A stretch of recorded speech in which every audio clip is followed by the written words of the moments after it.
What are you guys' honest thoughts on oat milk coffee? I don't know. What's up, guys? Welcome back to Life of LAINEBUT. Happy New Year! Oh my gosh, I am just so excited for 2021. I feel like this year is gonna be so much better, and also like I'm going to make choices to make it better. I love New Year's resolutions. I think they're fun. I think if you make them reasonable and measurable and do check-ins with them, they can be really fun and productive and good. Originally, I was gonna make a video about everything that I got my family for Christmas. I am actually gonna show you at the end of this video all the zero waste stuff that I got for Christmas. I realized that not everybody can and not everybody wants to spend a ton of money to live a more sustainable lifestyle, so I wanted to make this video full of accessible tips that hypothetically everyone can do to be more sustainable, be lower waste in the new year. You guys know that I'm super passionate about sustainable living. I'm really trying to be super low waste in 2021. By the way, thanks for all the support in 2020. Thank you for all the support on the last video. I'm actually only I just posted it 2.5 hours ago. Already has 137 views. That's like 3 times my high average views. So thanks so much. I'm glad you guys enjoyed it and didn't hate me and didn't unsubscribe. So let's get into the video.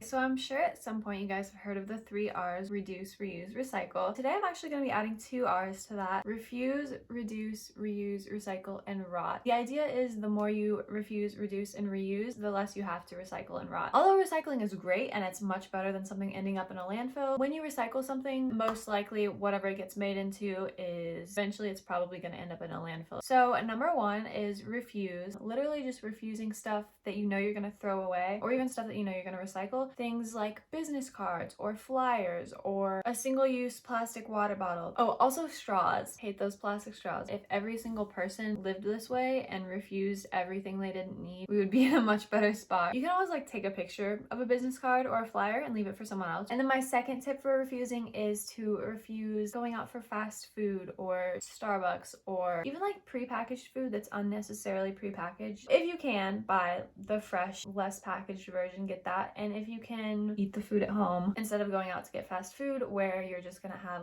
a greasy fries container or wrapper or a plastic cup you have to recycle. Saves you money and it's better for the environment.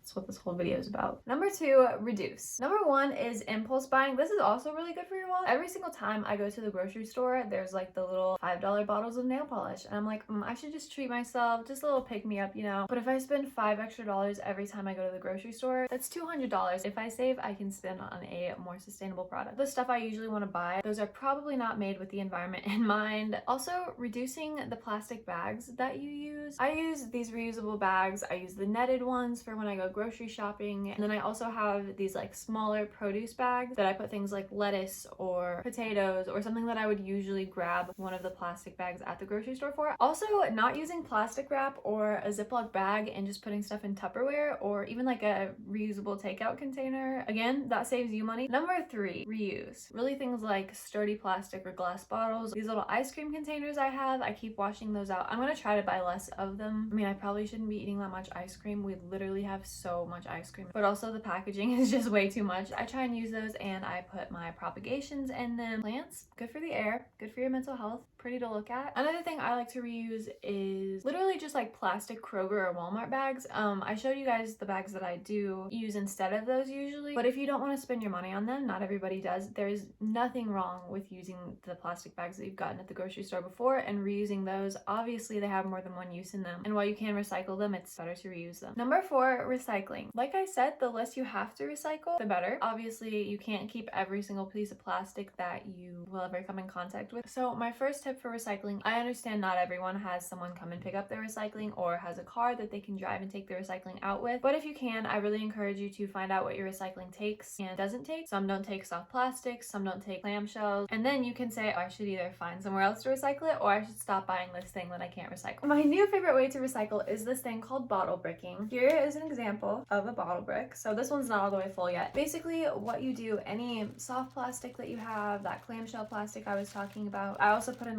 glossy paper that can't be recycled. Anyways, you take all your plastic, you cut it all up into really small bits. I just keep it in a cardboard box. And once you do that, you take an empty carton of juice or an empty water bottle, any plastic container that you would otherwise just recycle normally. You put it all in there really tightly. You want to get it packed really tight. Eventually, once you have enough, you can send them to a place that does bottle bricking and they turn them into houses or pieces of furniture for people who don't have them. In an ideal world, we wouldn't have to make houses out of bottles, right? Like I said, said, even if something does get recycled, normally it's probably going to end up in a landfill just a little bit later. This house is going to last years longer than a recycled water bottle or something like that. Bottle breaking also helps you be really aware of how much waste you're creating and where your waste comes from, especially plastic. If I know that I'm bottle breaking my bubble wrap Amazon packages every day, maybe I think, oh, maybe I shouldn't order from Amazon because they don't care about the environment and their packaging and their shipping is not very sustainable, so I will find somewhere else to buy from. Number 5, the last R we have today, is rot. The reason that we don't want to use plastics, the reason we recycle, is because plastic isn't biodegradable. It's terrible for the earth. Your food waste, you can rot. Really, the only tip I have for rotting is composting. If you don't know what that is, basically you put browns and greens, which is browns is like pieces of paper or leaves or eggshells or cut up cardboard, and greens is basically just grass clippings and most vegetables. You put them in your compost bin, you mix them up, eventually they all rot together and they create fertilizer for you, which is fantastic. Not everyone can compost. Not everyone is allowed to have compost in their backyard. You can also have people come and pick up your compost at your house. If you're able, it's something you should do. Those are all my composting tips. Speed round. Okay, I'm gonna show you what I got for Christmas that is either low waste or sustainable or whatever, and that'll be it. We're gonna start with the stuff from package free. Nearly all the zero waste stuff I asked for was personal care. We're gonna start with hair care. A wooden brush.